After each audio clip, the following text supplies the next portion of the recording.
नमस्कार, स्वागत है आपका खास खबर में और मैं हूं आपके साथ दुर्गेश पांडे।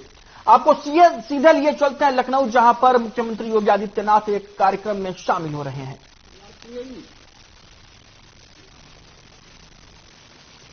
लेकिन साथ साथ अन्नदाता किसानों की फसलों को भी सुरक्षित रखा जा सके, इसके लिए पशुधन विभाग के द्वारा अनेक कार्यक्रम प्रारंभ किए गए। ये कार्यक्रमों की अपनी एक लंबी श्रृंखला है। आज भारत सरकार के साथ मिलकर के हम लोग नस्ल सुधार की दिशा में भी एक बड़े अभियान को आगे बढ़ा रहे हैं।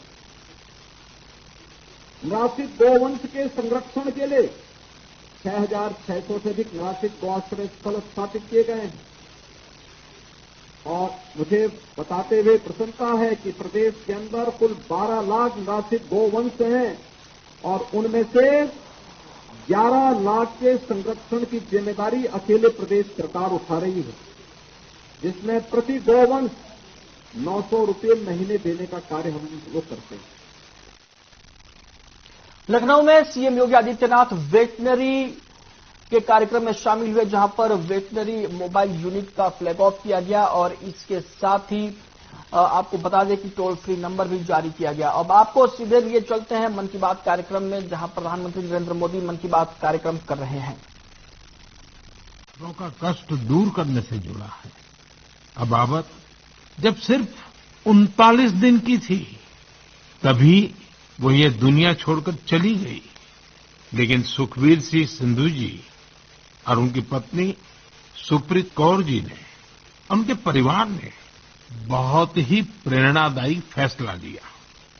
ये फैसला था 39 दिन की उम्र वाली बेटी के अंगदान का, ऑर्गन डोनेशन का। हमारे साथ इस समय फोन लाइन पर सुखबीर सिंह और उनकी श्रीमती जी मौजूद है। आइए उनसे बात करते हैं। सुखबीर जी नमस्ते।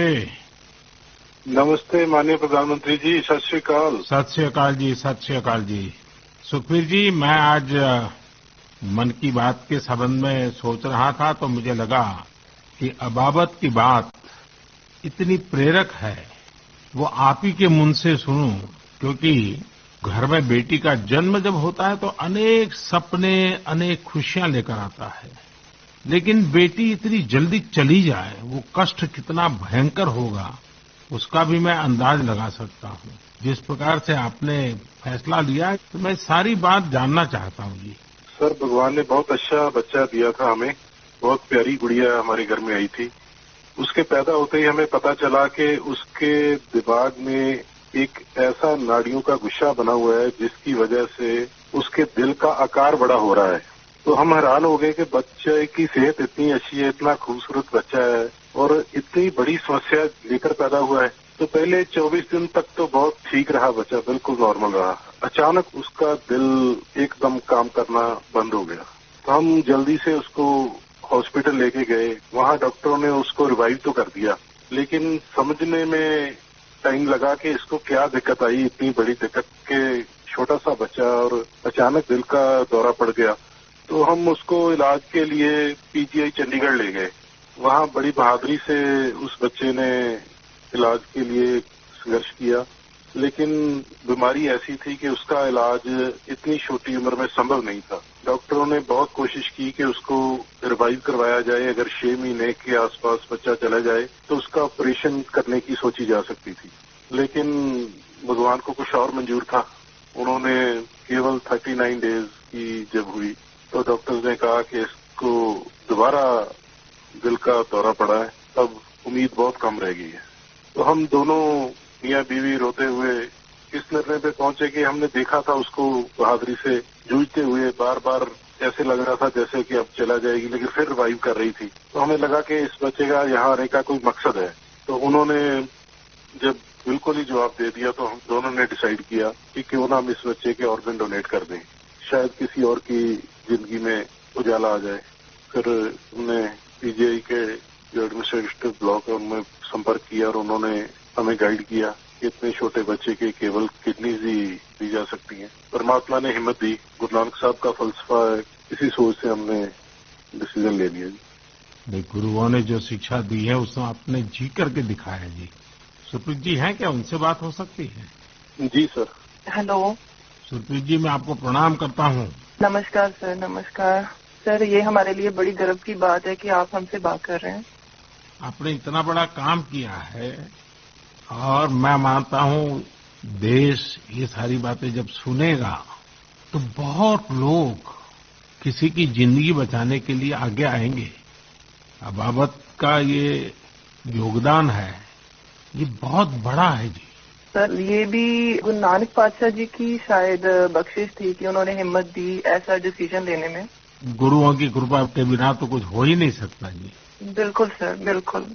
सुखबीर जी, जब आप अस्पताल में होंगे और ये हिला देने वाला समाचार जब डॉक्टर ने आपको दिया, उसके बाद भी आपने स्वस्थ मन से, आपने और आपकी श्रीमती जी ने इतना बड़ा निर्णय किया। गुरुओं की सीख तो है ही है, आपके मन में इतना बड़ा उदार विचार, और सचमुच में अबाबत का जो अर्थ सामान्य भाषा में कहे तो मददगार होता है, ये काम कर दिया। ये उस पल को मैं सुनना चाहता हूँ जी। सर, एक्चुअली हमारे एक फैमिली फ्रेंड है प्रिया जी, उन्होंने अपने ऑर्गन डोनेट किए थे, उनसे भी हमें प्रेरणा मिली। तो उस समय तो हमें लगा कि शरीर जो है पंच तत्व में विलीन हो जाएगा।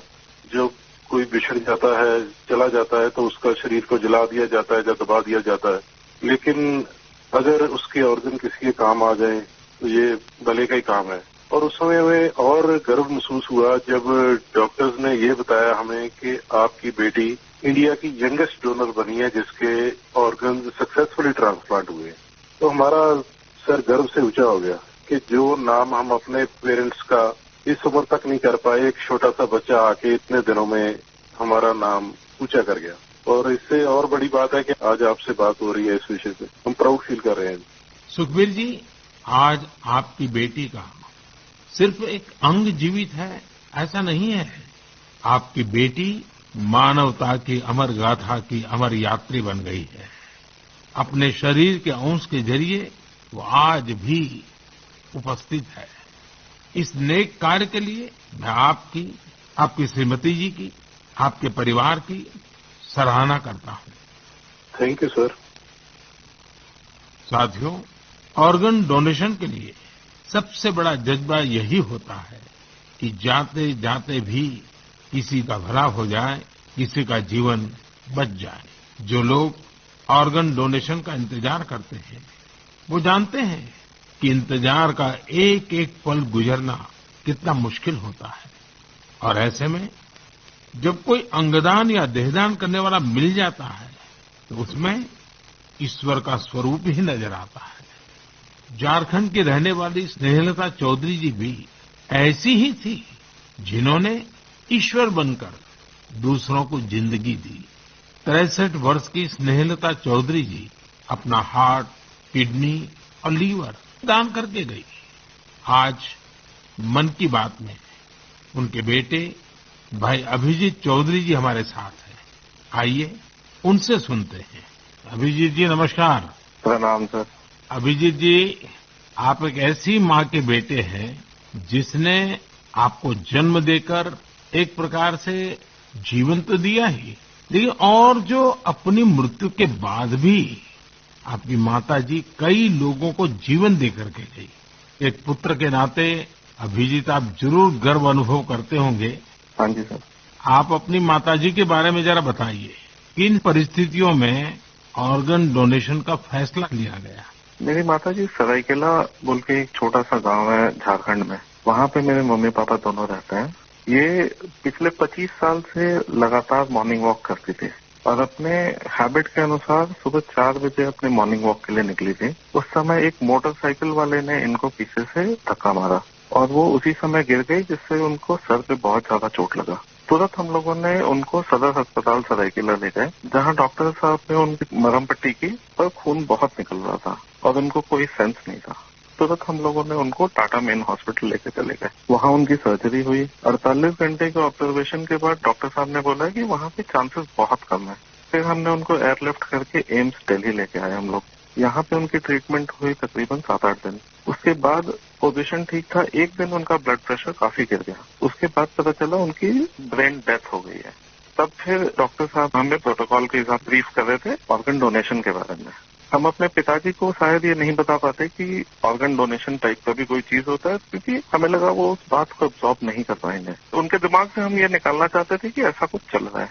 जैसे हमने उनको बोला कि ऑर्गन डोनेशन की बातें चल रही है, तब उन्होंने बोला कि नहीं, ये मम्मी का बहुत मन था और हमें ये करना है। हम काफी निराश थे उस समय तक, जब तक हमें ये पता चला था कि मम्मी नहीं बच सकेगी। पर जैसे ही ये ऑर्गन डोनेशन वाला डिस्कशन चालू हुआ, वो निराशा एक बहुत ही पॉजिटिव साइड चला गया और हम काफी अच्छे एक बहुत ही पॉजिटिव एनवायरनमेंट में आ गए। उसको करते करते फिर हम लोग रात में 8 बजे काउंसलिंग हुई। दूसरे दिन हम लोगों ने ऑर्गन डोनेशन किया। इसमें मम्मी का एक सोच बहुत बड़ा था कि पहले वो काफी नेत्रदान और इन चीजों में, सोशल एक्टिविटीज में बहुत एक्टिव थी। शायद यही सोच को लेकर के ये इतना बड़ा चीज हम लोग कर पाए। और मेरे पिताजी का जो डिसीजन मेकिंग था इस चीज के बारे में, इस कारण से ये चीज हो पाया। कितने लोगों को काम आया अंग? इनका हार्ट, 2 किडनी, लिवर और दोनों आंख, ये डोनेशन हुआ था। तो 4 लोगों की जान और 2 जनों को आंख मिला है। अभिजीत जी, आपके पिताजी और माताजी दोनों नमन के अधिकारी हैं। मैं उनको प्रणाम करता हूँ। और आपके पिताजी ने इतने बड़े निर्णय में आप परिवारजनों का नेतृत्व किया, ये वाकई बहुत ही प्रेरक है। और मैं मानता हूँ कि माँ तो माँ ही होती है, माँ एक अपने आप में प्रेरणा भी होती है, लेकिन माँ जो परंपराएं छोड़ करके जाती है, वो पीढ़ी दर पीढ़ी एक बहुत बड़ी ताकत बन जाती है। अंगदान के लिए आपकी माताजी की प्रेरणा आज पूरे देश तक पहुंच रही है। मैं आपके इस पवित्र कार्य और महान कार्य के लिए आपके पूरे परिवार को बहुत बहुत बधाई देता हूं। अभिजीत जी, धन्यवाद जी। और आपके पिताजी को हमारे प्रणाम जरूर कह देना। जरूर जरूर, थैंक यू।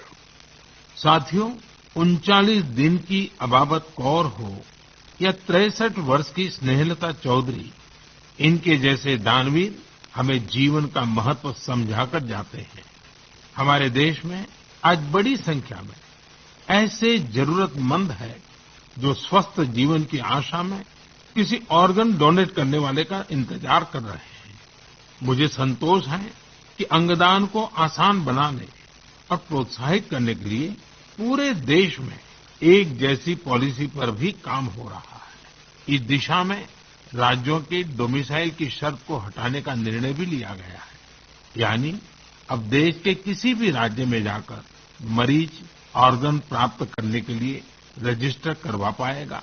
सरकार ने ऑर्गन डोनेशन के लिए 65 वर्ष से कम आयु की आयु सीमा को भी खत्म करने का फैसला लिया है। इन प्रयासों के बीच मेरा देशवासियों से आग्रह है कि ऑर्गन डोनर ज्यादा से ज्यादा संख्या में आगे आए। आपका एक फैसला कई लोगों की जिंदगी बचा सकता है, जिंदगी बना सकता है। मेरे प्यारे देशवासियों, ये नवरात्र का समय है, शक्ति की उपासना का समय है। आज भारत का जो सामर्थ्य नए सिरे से निखर कर सामने आ रहा है, उसमें बहुत बड़ी भूमिका हमारी नारी शक्ति की है। हाल फिलहाल ऐसे कितने ही उदाहरण हमारे सामने आए हैं। आपने सोशल मीडिया पर एशिया की पहली महिला लोको पायलट सुरेखा यादव जी को जरूर देखा होगा। सुरेखा जी एक और कीर्तिमान बनाते हुए वंदे भारत एक्सप्रेस की भी पहली महिला लोको पायलट बन गई है।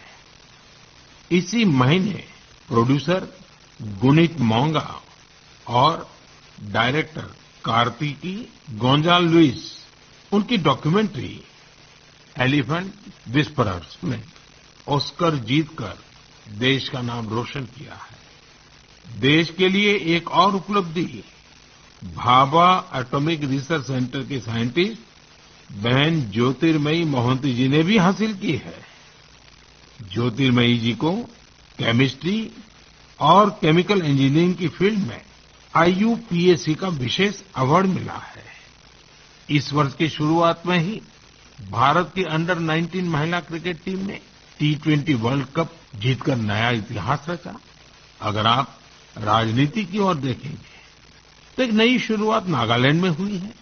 नागालैंड में 75 वर्षों में पहली बार 2 महिला विधायक जीतकर विधानसभा पहुंची है। इनमें से एक को नागालैंड सरकार में मंत्री भी बनाया गया है। यानी राज्य के लोगों को पहली बार एक महिला मंत्री भी मिली है। साथियों, कुछ दिनों पहले मेरी मुलाकात उन जाबाज बेटियों से भी हुई जो तुर्की में विनाशकारी भूकंप के बाद वहां के लोगों की मदद के लिए गई थी।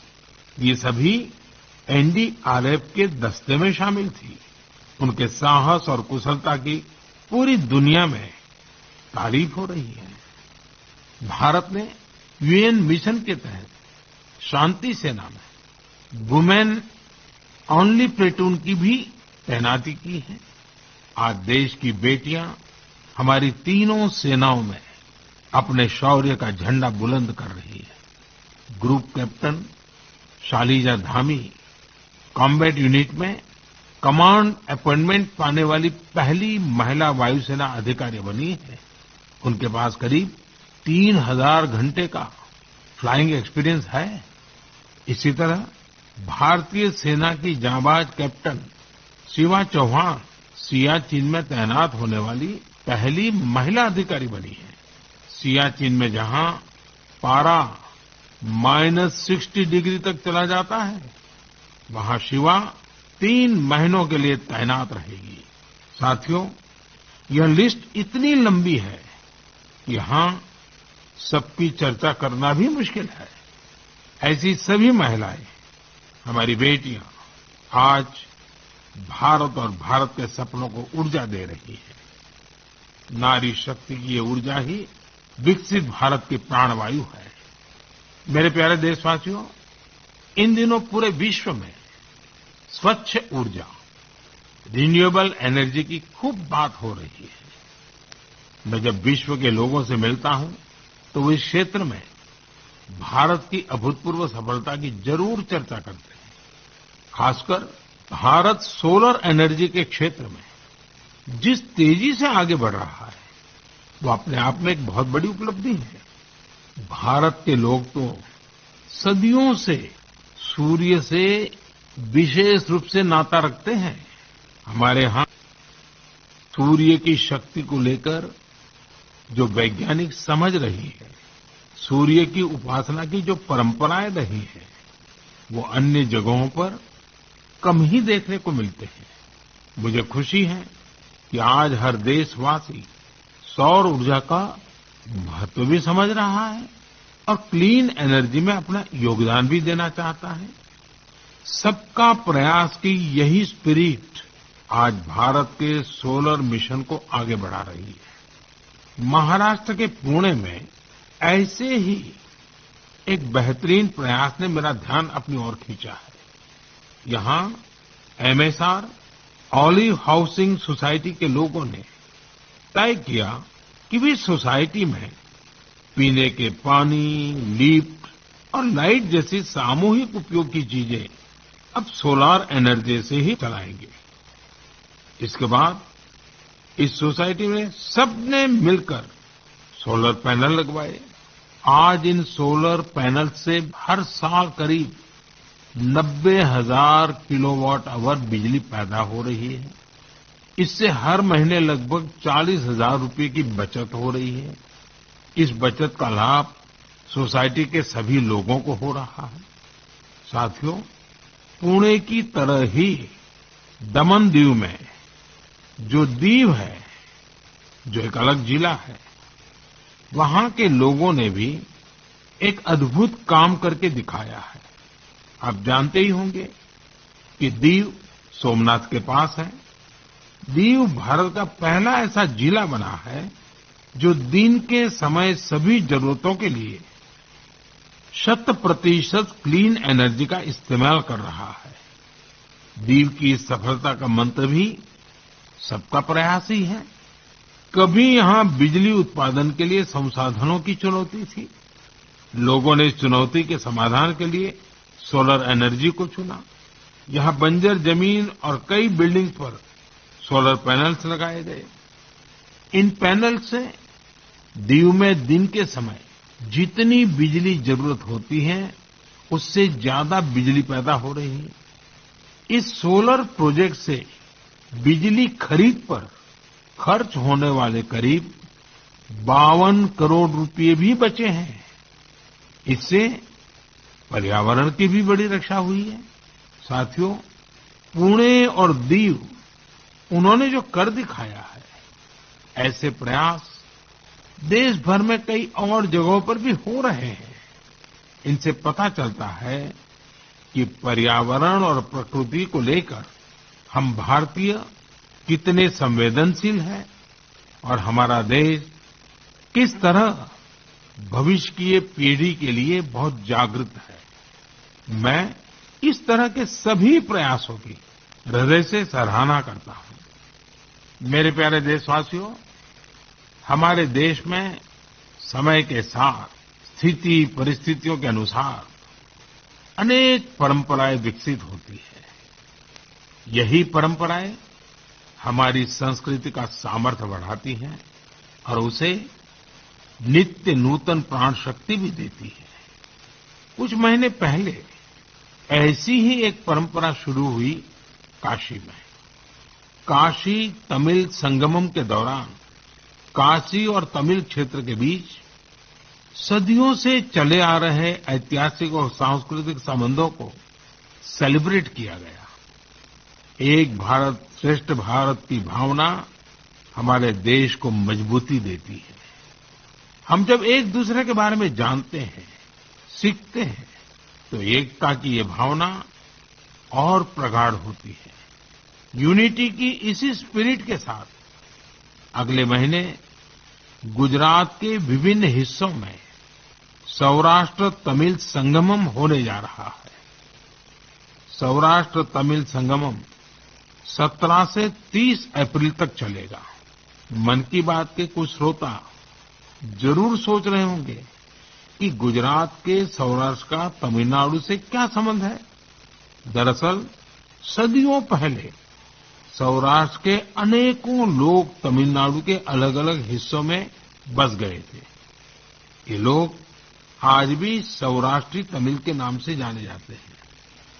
उनके खान पान, रहन सहन, सामाजिक संस्कारों में आज भी कुछ कुछ सौराष्ट्र की झलक मिल जाती है।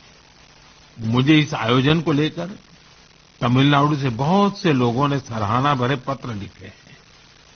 मदुरई में रहने वाले जयचंद्रन जी ने एक बड़ी ही भावुक बात लिखी है। उन्होंने कहा है कि 1000 साल के बाद पहली बार किसी ने सौराष्ट्र तमिल के रिश्तों के बारे में सोचा है। सौराष्ट्र से तमिलनाडु आकर के बसे हुए लोगों को पूछा है। जयचंद्रन जी की बातें हजारों तमिल भाई बहनों की अभिव्यक्ति है। साथियों, मन की बात के श्रोताओं को मैं असम से जुड़ी हुई एक खबर के बारे में बताना चाहता हूं। ये भी एक भारत श्रेष्ठ भारत की भावना को मजबूत करती है। आप सभी जानते हैं कि हम वीर लासित बोरफुकन जी की 400वीं जयंती मना रहे हैं। वीर लासित बोरफुकन ने अत्याचारी मुगल सल्तनत के हाथों से गुवाहाटी को आजाद करवाया था। आज देश इस महान योद्धा के अदम्य साहस से परिचित हो रहा है। कुछ दिन पहले लासित बोरफुकन के जीवन पर आधारित निबंध लेखन का एक अभियान चलाया गया था। आपको यह जानकर आश्चर्य होगा कि इसके लिए करीब 45 लाख लोगों ने निबंध भेजे। आपको ये जानकर भी खुशी होगी कि अब यह एक गिनीज रिकॉर्ड बन चुका है। और सबसे बड़ी बात है, और जो ज्यादा प्रसन्नता की बात यह है कि वीर लासित बोरफुकन पर ये जो निबंध लिखे गए हैं, उसमें करीब करीब 23 अलग अलग भाषाओं में लिखा गया है और लोगों ने भेजा है। इनमें असमिया भाषा के अलावा हिंदी, अंग्रेजी, बांग्ला, बोडो, नेपाली, संस्कृत, संथाली जैसी भाषाओं में लोगों ने निबंध भेजे हैं। मैं इस प्रयास का हिस्सा बने सभी लोगों की हृदय से प्रशंसा करता हूं। मेरे प्यारे देशवासियों, जब कश्मीर या श्रीनगर की बात होती है तो सबसे पहले हमारे सामने उसकी वादियां और डल झील की तस्वीर आती है। हम में से हर कोई डल झील के नजारों का लुत्फ उठाना चाहता है, लेकिन डल झील में एक और बात खास है। डल झील अपने स्वादिष्ट लोटस स्टेम्स, कमल के तनों या कमल ककड़ी के लिए भी जानी जाती है। कमल के तनों को देश में अलग अलग जगह अलग अलग नाम से जानते हैं। कश्मीर में इन्हें नादरू कहते हैं। कश्मीर के नादरू की डिमांड लगातार बढ़ रही है। इस डिमांड को देखते हुए डल झील में नादरू की खेती करने वाले किसानों ने एक एफपीओ बनाया है। इस एफपीओ में करीब 250 किसान शामिल हुए हैं। आज ये किसान अपने नादरू को विदेशों तक भेजने लगे हैं। अभी कुछ समय पहले ही इन किसानों ने 2 खेप यूएई भेजी है। ये सफलता कश्मीर का नाम तो कर ही रही है, साथ ही इससे सैकड़ों किसानों की आमदनी भी बढ़ी है।